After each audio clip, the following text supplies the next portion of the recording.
Hello friends, how are you all? Hope you all are good, fit and fine.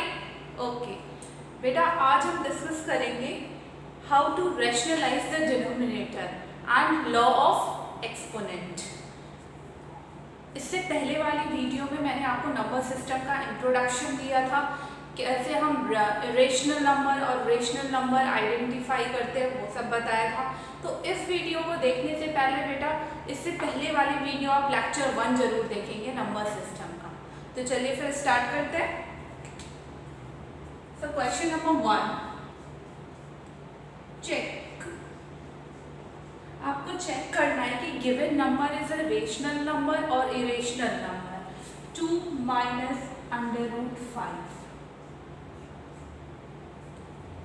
बेटा last class में हमने पढ़ा था कि अगर हम नंबर को P/Q की फॉर्म में लिख सकते हैं, if we represent the number in the form of P/Q, it is called rational number. But अब यहाँ पर हमारे पास 2 टर्म्स है, 2 माइनस √5। तो हम इसको कैसे आइडेंटिफाई करेंगे कि ये रेशनल है या इरेशनल है। इसके लिए हम क्या करते हैं बेटा, हम अंडर रूट में वैल्यूज चेक करते हैं। ओके, अगर √4 की वैल्यू क्या होती है 2 ± 2 we can say and 2। Okay, तो अगर स्क्वायर रूट परफेक्ट नंबर है तो वो रेशनल होगा, और अगर किसी नंबर का स्क्वायर रूट रेशनल नंबर नहीं होगा, ये कैसे आइडेंटिफाई करेंगे हम? अगर स्क्वायर रूट आपका परफेक्ट नंबर नहीं है, मीन्स जब हम √5 की वैल्यू फाइंड करेंगे राउंड डिवीजन से 2 के पेयर्स बना के, तो ये डेसिमल के बाद डिजिट रिपीट इनफाइनाइट तक जाएगी। ठीक है, इनफाइनाइट तक जाएगी, इट मीन्स वो एक परफेक्ट नंबर नहीं है। और अगर परफेक्ट नंबर नहीं है तो वो क्या होगा आपका इरेशनल नंबर। ठीक है, लाइक √2, √3, √5, √7, ये सब क्या होते हैं आपके इरेशनल नंबर। और जिनका स्क्वायर रूट परफेक्ट होता है, परफेक्ट नंबर, लाइक √9, तो 3 आ जाएगा, √16 4 आ जाएगा। इसको हम 3/1 4/1 की फॉर्म में लिख सकते हैं, P/Q की फॉर्म में लिख सकते हैं। तो ये आपके क्या हो गए रेशनल नंबर। इट मीन्स जिसका स्क्वायर रूट परफेक्ट नंबर होगा इज अ रेशनल नंबर, और जिनका स्क्वायर रूट परफेक्ट नंबर नहीं होगा वो आपके इरेशनल नंबर होंगे। ठीक है, आप करते हैं ये क्वेश्चन।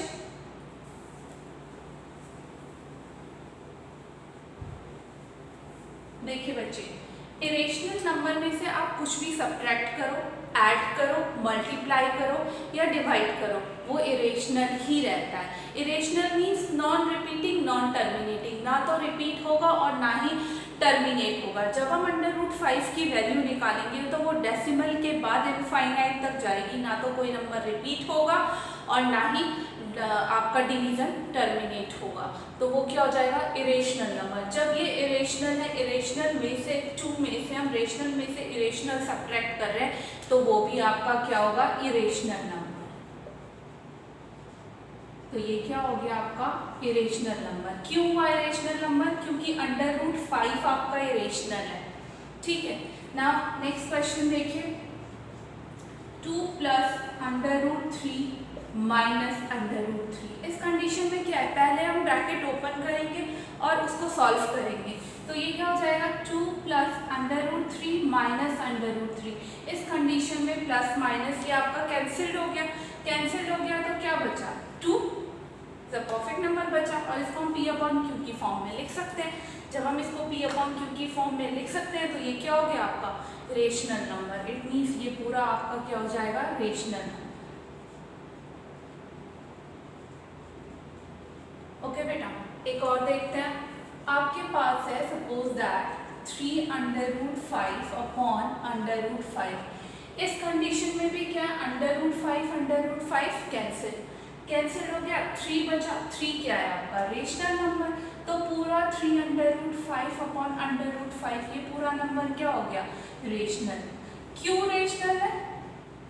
ये रेशनल क्यों है बेटा? रेशनल इसलिए क्योंकि अंडर रूट की वैल्यू तो हमारी कैंसिल हो रही है ना। अगर अब इसकी जगह पे मेरे पास होता ओनली 3√5, अगर केवल 3√5 है, it means √5 is a irrational number. Irrational number के साथ कोई भी ऑपरेशन करते हैं आप, मल्टीप्लिकेशन, सब्ट्रैक्शन, एडिशन, वो नंबर पूरा क्या हो जाता है आपका इरेशनल। तो ये पूरा नंबर क्या हो गया आपका इरेशनल। ठीक है बेटा, अंडर रूट में आप कैसे आइडेंटिफाई करेंगे? अगर अंडर रूट निकालने पर वैल्यू परफेक्ट नंबर है तो वो रेशनल नंबर है, और अगर स्क्वायर रूट आपका क्या आ रहा है, परफेक्ट नंबर नहीं आ रहा है, तो आपका क्या होगा, वो इरेशनल नंबर। ठीक है, और डेसिमल में तो आपको पता है नॉन टर्मिनेटिंग नॉन रिपीटिंग, ना तो टर्मिनेट होगा जैसे 0.25314 इनफाइनाइट तक जा रहा है, तो ये आपका क्या हो गया, इरेशनल नंबर। अंडर रूट में √2 जिनका परफेक्ट नंबर नहीं होगा, स्क्वायर रूट, √2, √3, √5, √7, ये सब क्या हो गए आपके irrational number. Have you understood now? Okay, let's move to the next question.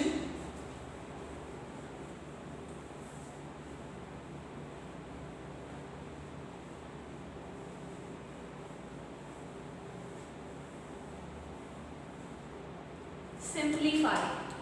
Question number 2.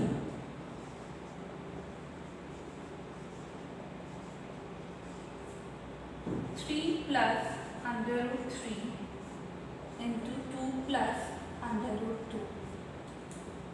इसको सिंप्लीफाई करना है बेटा। सिंपल सिंप्लीफाई जो होता है आपने वेरिएबल के तो किए हुए हैं क्लास 8 में, x+2 y+2 को सिंप्लीफाई करना है तो सिंपल हम मल्टीप्लिकेशन कर देते हैं। इसमें भी मल्टीप्लिकेशन ही करेंगे, उससे पहले हम ये सीखेंगे कि अंडर रूट में मल्टीप्लाई कैसे करते हैं। ठीक है, अंडर रूट में एडिशन कैसे होता है, अंडर रूट में सब्ट्रैक्शन कैसे पॉसिबल है, डिवीजन और मल्टीप्लिकेशन कैसे पॉसिबल है। तो देखिए बेटा, अंडर रूट में कंडीशन होती है कि अगर √3 प्लस √3 को हम ऐड करें तब तो ये ऐड हो जाएगा। क्यों ऐड हो जाएगा?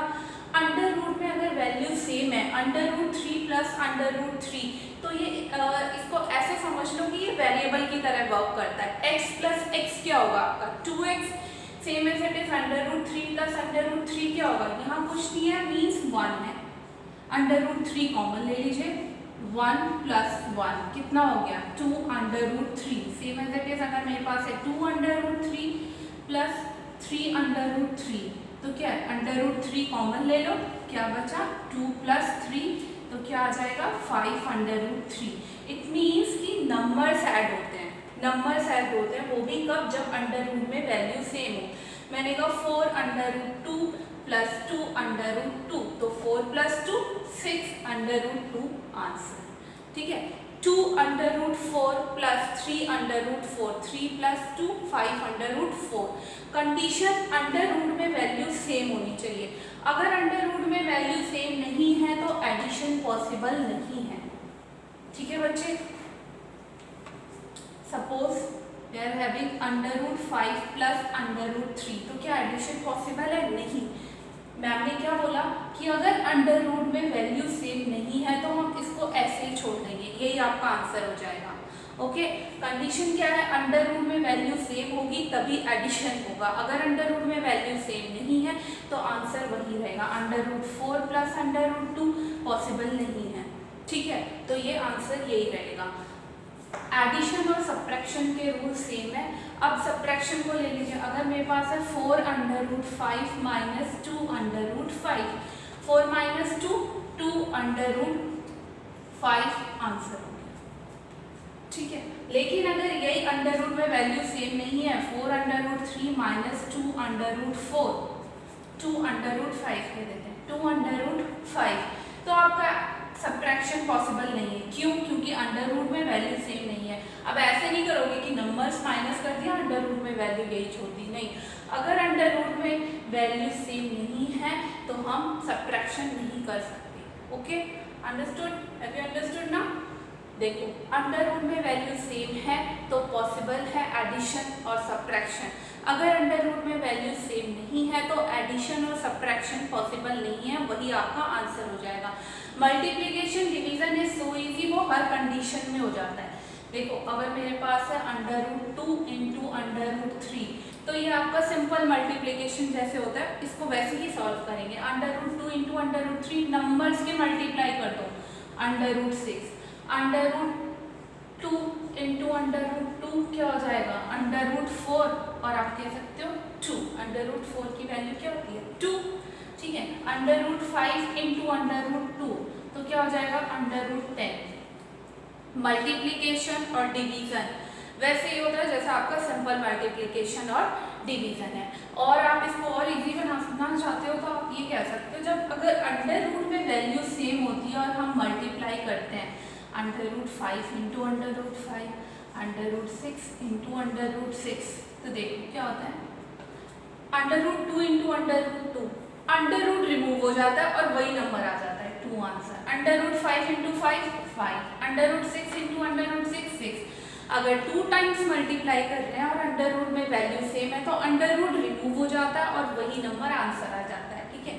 आप इसको ऐसे भी सॉल्व कर सकते हो √2 इंटू √2 √4 की वैल्यू क्या होती है 2 √5 इंटू √5 √25 √25 की वैल्यू क्या होती है 5 √6 इंटू √6 √36 √36 की वैल्यू 6, ठीक है बच्चे। ओके, अब ये क्वेश्चन करते हैं, अब ये आपको इजी लगेगा, ठीक है।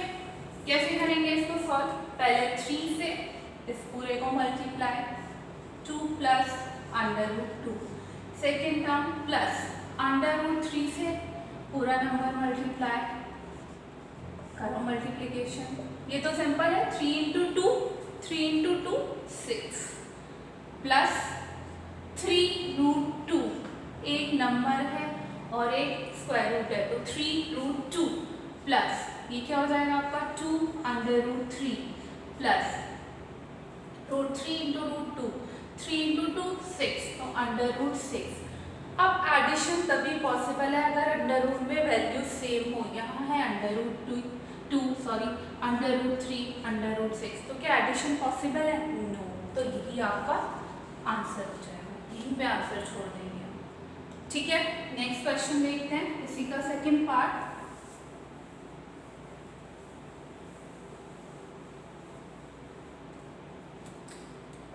Solve √5 minus √2 √5 plus √2। ये तो आपका इजी हो गया क्योंकि आइडेंटिटी हो गई √5 plus √2 √5 plus √2 a minus B a plus B is the identity of a square minus b square. तो ये क्या हो जाएगा a है यहाँ पे √5 b है √2 a b a square √5 square minus b square √2 square. मैंने कहा था जब अंडर रूट में वैल्यू सेम हो और हम उसको 2 बार मल्टीप्लाई करते हैं स्क्वायर करते हैं मीन्स √5 इंटू √5 आंसर क्या आता है 5। तो ये क्या हो जाएगा 5 माइनस 2, आपका आंसर क्या हो गया 3, ठीक है बच्चे। Now next question, rationalisation, how to rationalise the denominator. जब रैशनलाइज लिखा हो बच्चे, रैशनलाइज मीन्स आपको डिनोमिनेटर ही रैशनलाइज करना है, ठीक है। Question number 3, rationalise 1/√5, so easy 1/√5। Denominator में क्या है रैशनलाइज मीन्स डिनोमिनेटर को रैशनलाइज करना है। Rationalise the denominator means denominator से आपको अंडर रूट वैल्यू हटानी है, हमेशा अंडर रूट को रिमूव करना होगा। अब यहाँ से अंडर रूट हटाने के लिए हम क्या करें, √5 से न्यूमरेटर में और √5 से डिनोमिनेटर में मल्टीप्लाई कर दो। जब हम मल्टीप्लाई कर रहे हैं √5 से न्यूमरेटर और डिनोमिनेटर में तो क्या इस नंबर पे कोई इफेक्ट पड़ेगा नहीं, ये तो कैंसिल हो जाएगा, नंबर हमारा सेम ही रहेगा। तो क्या हुआ, जैसे ही हमने मल्टीप्लाई किया न्यूमरेटर 1 इंटू 1 से किसी भी नंबर को मल्टीप्लाई करो वही आता है √5 √5 into √5 2 times multiply under root remove वही नंबर आ जाएगा 5। दिस इज द आंसर, ठीक है। क्यों हुआ ये आंसर, क्योंकि डिनोमिनेटर से हमने अंडर रूट रिमूव कर दिया। सिंपल वे में आप समझो, रैशनलाइज का मतलब है डिनोमिनेटर से आपको अंडर रूट रिमूव करना है। सिंगल डिजिट है तो उसी से ऊपर नीचे मल्टीप्लाई कर दो, अंडर रूट रिमूव हो जाएगा। लेकिन अगर 2 टर्म्स है तब कैसे करेंगे, देखो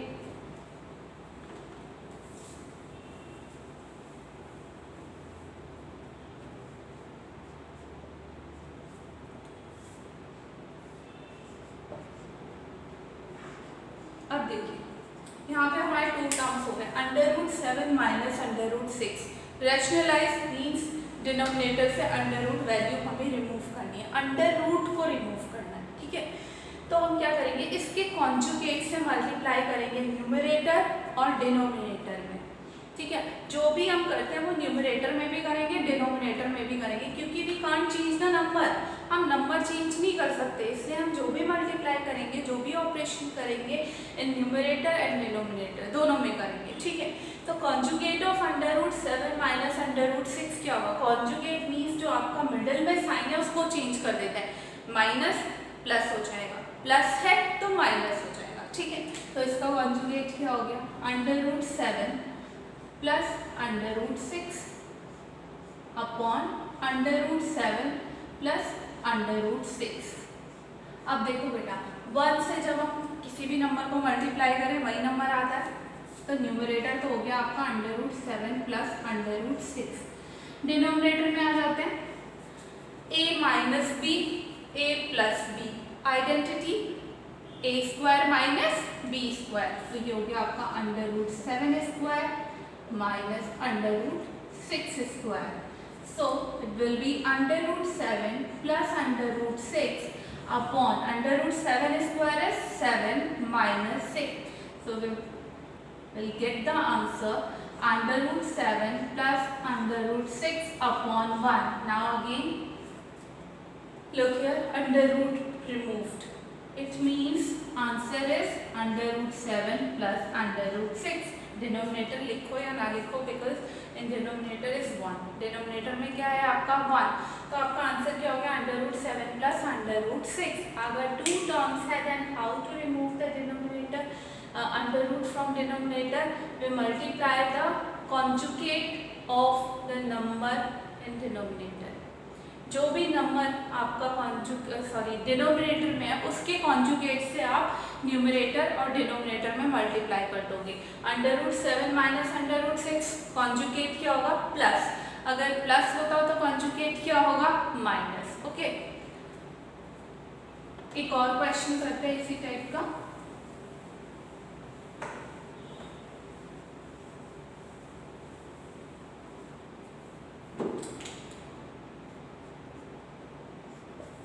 one upon under root 10 minus 3। अब देखो इसका कॉन्जुगेट 2 टर्म्स है, कॉन्जुगेट से मल्टीप्लाई कर दे numerator and denominator, under root 10 plus 3 upon under root 10 plus 3, okay. देखो जब हम मल्टीप्लाई कर रहे हैं मीन्स हमारा नंबर चेंज नहीं हुआ, ये तो कैंसिल हो जाएगा ना, वही नंबर रहेगा, ठीक है बेटा। So now under root 10 plus 3, this is the numerator, and denominator again this is the identity of a square minus b square, a minus b, a plus b, a square minus b square क्या हो जाएगा, under root 10 plus 3 upon under root 10 square 2 times under root will remove, minus 3 square 9. So answer is under root 10 plus 3 upon 1, and you can say under root 10 plus 3 is the answer. Okay. Now let's see one more question.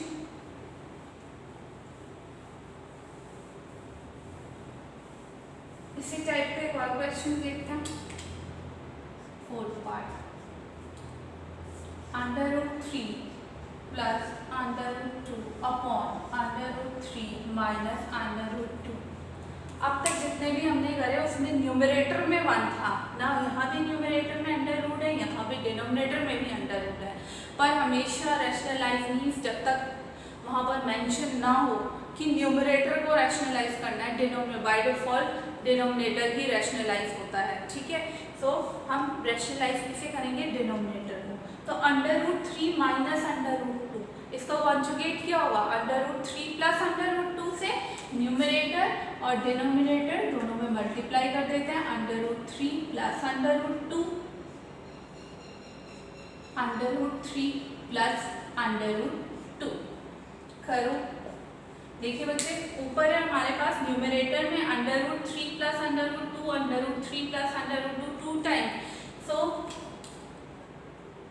We can do √3 plus √2 whole square upon a minus b, a plus b is the identity of a square minus b square.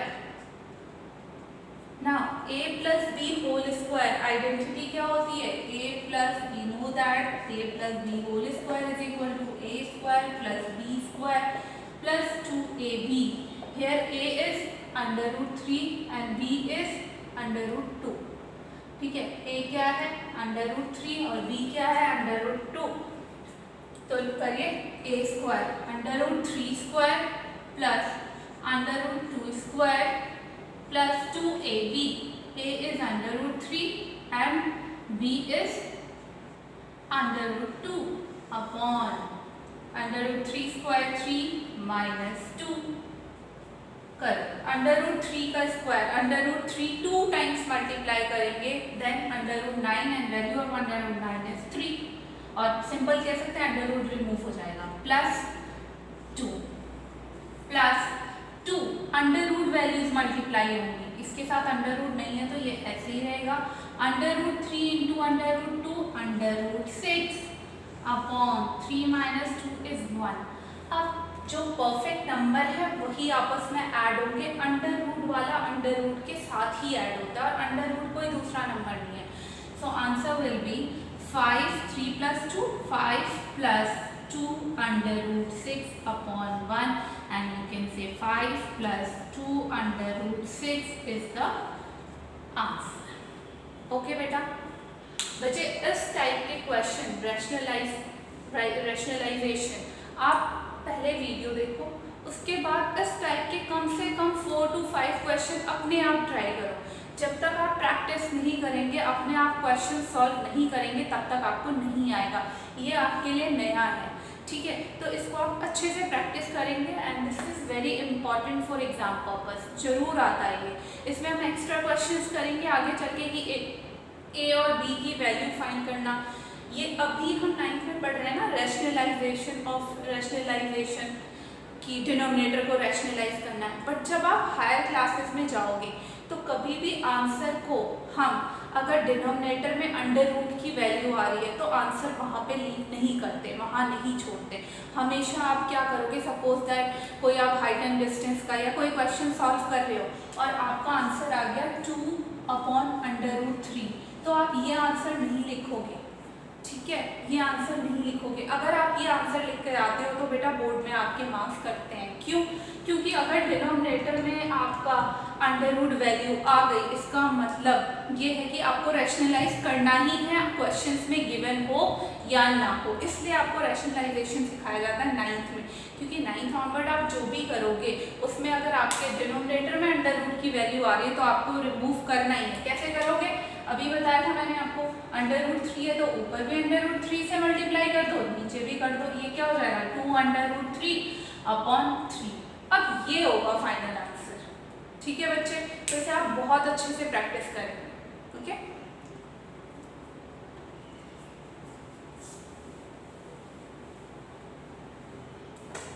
अब हम करेंगे law of exponent.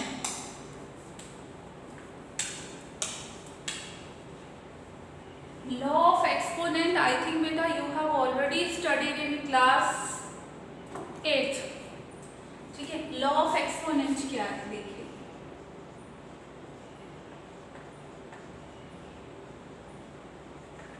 Law of exponent में first law क्या है, a⁻n into a⁻n।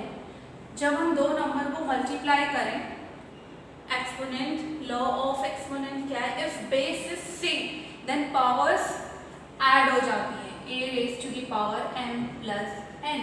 Example से समझो, कोई आपके पास है 2 raised to the power 4 into 2 raised to the power 5, तो आंसर क्या होगा 2 raised to the power 4 plus 5 2 raised to the power 9। ठीक है, सेकेंड लॉ में अगर यही डिवीजन में है a raised to the power m upon a raised to the power n, so it will be a raised to the power m minus n। Powers क्या हो जाती है माइनस, मल्टीप्लिकेशन में पावर्स ऐड होंगी, division में power minus होंगी। Let's take another example, 2 raised to the power 6 upon 2 raised to the power 4, answer क्या होगा 2 raised to the power 6 minus 2 raised to the power 2। Third law क्या है, a raised to the power m and whole raised to the power n, तो a raised to the power होगी m n, powers की क्या होती है multiply हो जाती है। ठीक है, suppose 2 raised to the power 4 into whole raised to the power 3, answer क्या होगा 2 raised to the power 4 into 3 2 raised to the power 12, this is the answer. ठीक है, fourth law, a raised to the power 0 is equal to 1, अगर 2 raised to the power 0 is equal to 1, किसी भी number की power अगर 0 होती है तो वैल्यू क्या होती है 1। Fifth and last law, now if bases differ a raised to the power m into b raised to the power m, base differ है लेकिन पावर सेम है, बेस डिफर हो पावर सेम हो तो बेस की मल्टीप्लाई हो जाती है a b raise to the power n. ठीक है, एग्जाम्पल से देखते हैं, suppose 2 raised to the power 4 into 3 raised to the power 4, answer क्या होगा बेस डिफर है बट पावर सेम है, तो 2 3 जा 6 raised to the power 4। ठीक है बेटा, this is the law of exponents. अब इससे रिलेटेड कुछ क्वेश्चंस कर लेते हैं, वेरी इजी क्वेश्चंस।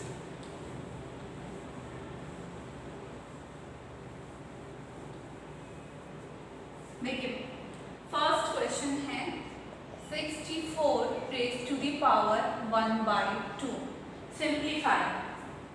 इसको आपको सिंप्लीफाई करना है 64 raised to the power 1/2। तो पहले हम देखेंगे कि ऐसा कौन सा नंबर है जिसका स्क्वायर करने पे 64 आ जाएगा, तो इससे क्या होगा हमारे पावर्स कैंसिल हो जाएंगे। तो 64 को we can write as a 8 raised to the power 2 and whole raised to the power 1/2। 8 raised to the power अब क्या होगी power and whole power, so this is the identity, this is the law of exponent a raised to the power m and whole raised to the power n क्या होता है a raised to the power mn power की multiply हो जाती है, तो 2 into 1/2 power cancel, answer क्या हो जाएगा 8। ठीक है, नेक्स्ट क्वेश्चन देखते हैं, 9 raised to the power 1/2 9। अब देखो 9 किसका स्क्वायर है 3 का, so we can write as a 3 raised to the power 2 and whole raised to the power 2 1/2। Same यही आपका लॉ ऑफ एक्सपोनेंट यूज हो रहा है, ये वाला लॉ यूज हो रहा है। ठीक है, तो ये हो जाएगा 3 power 2 into 1/2 कैंसिल, आंसर हो गया 3। ठीक है, now one more question, this is the last question for today class.